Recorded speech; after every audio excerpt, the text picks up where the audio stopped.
sustainable development. Similar philosophy was followed during the rule of Chandragupta Maurya, Ashoka, Sher Shah Suri, Akbar and Shivaji.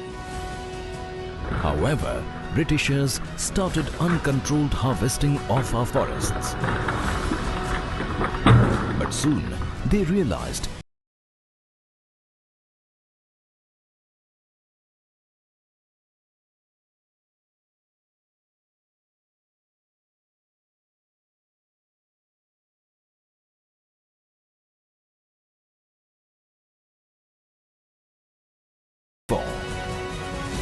Dr. Prentice, a German botanist, was appointed the first Inspector General of Forests, and on his recommendation, the Imperial Forest Service was constituted, which was perhaps the first organized forest service of the world.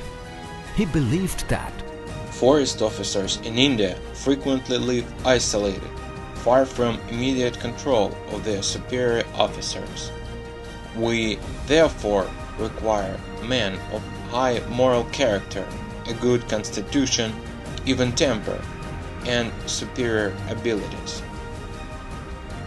during the period 1867 to 1925, the 2 years training of officers of Imperial Forest Service was conducted in France.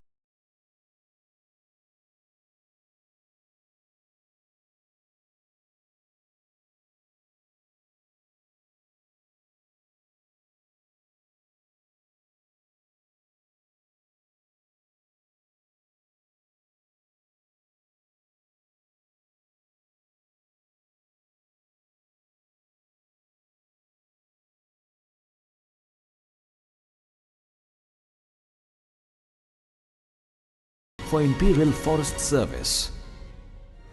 Later, the Indian Forest College was established in Dehradun in 1938 to train the superior Forest Service officers recruited by different provincial governments, which continues to provide its services as Indira Gandhi National Forest Academy.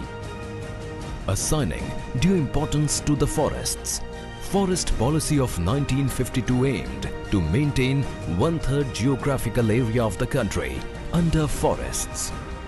To achieve its objectives, the Indian Forest Service was constituted on 1st July 1966 as an All India service.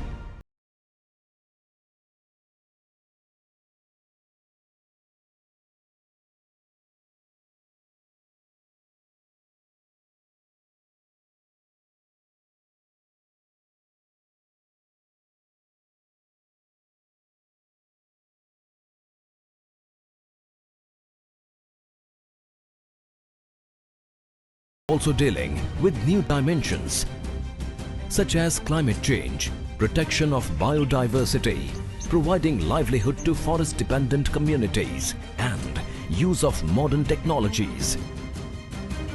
Today, around 3,000 IFS officers and thousands of frontline staff are committed to accomplish these important tasks.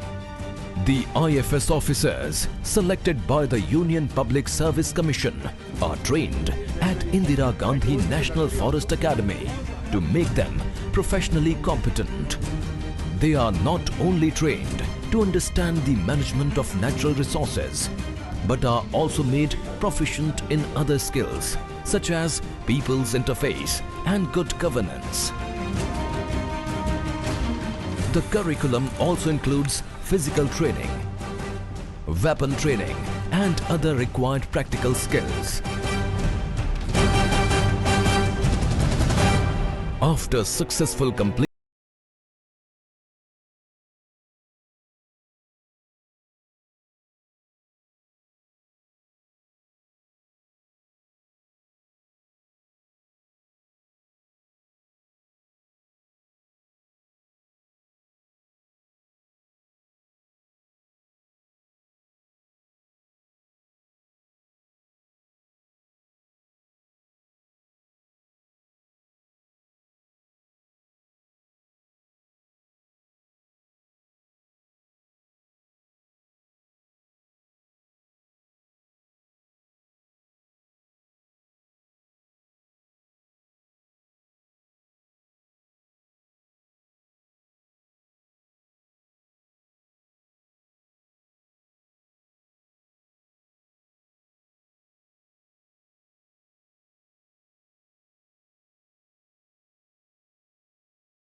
It is an imperative. Rehabilitation operations in Sariska and Panna to re-establish tigers in the backdrop of their local disappearance are jewels in the crown of wildlife conservation in India. Similar success has been achieved with respect to Asiatic lions, elephants and rhinos. Excellent work has also been carried out in conservation and breeding of vultures and other species. Forest resources are vulnerable to smuggling, poaching and encroachments. This makes the task of protection more challenging and dangerous. In this audacious task of forest protection, hundreds of forest personnel, including officers, have sacrificed their lives. Among such great martyrs, the names of Kirti Chakra, P. Srinivas and Sanjay Singh are marked in golden letters in the history of Indian Forest Service. To further strengthen the conservation, the 42nd Constitutional Amendment of 1976 brought forests from state list to concurrent list. This helped in enactment of Forest Conservation Act 1980, placing a greater responsibility on the service. The effective implementation of the Act with the efforts of forest officers has brought down annual diversion of forests from 1,65,000 hectares to mere 7.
Substantial contribution towards the nation building. The service has also played an important role in the implementation of Forest Rights Act of 2006. India has a long coastline of 7,517 km, which is a source of livelihood for more than 3,500 coastal villages. Forest Service has helped in creation of mangrove plantations and shelter belts to protect the coastal areas from cyclones and storms. Marine life protection and turtle conservation are some of the achievements in this direction. India has earned global reputation in protecting the rare and endangered species, which has given a boost to ecotourism and has attracted foreign tourists. In addition to contributing towards the economy of the country, ecotourism has also provided livelihood opportunities to forest-dependent communities. Besides serving in state forest departments, the Forest Service officers are also holding higher positions in ministries of state and central governments and are playing an important role in policy making and good governance. The IFS officers have not only excelled in their own sphere of duty, but have also earned fame for activities such as Antarctica expedition, scaling of Everest, and receiving of Padma Awards, Kirti and Shaurya Chakras. Since its inception, the Indian Forest Service has been marching ahead despite numerous challenges, combating and mitigating climate change, resolving human-animal conflict, and achieving sustainable development goals are among the most daunting tasks ahead. Howsoever difficult the challenges may be, the high morale of the Indian Forest Service is determined to protect and conserve not only the forests, wildlife and biodiversity, but also committed to holistic development of the nation. You are the quiet none who do not boast, although you have done much more than most. Dear foresters, you have not toiled for fame or favor. Yours has been a love of labor.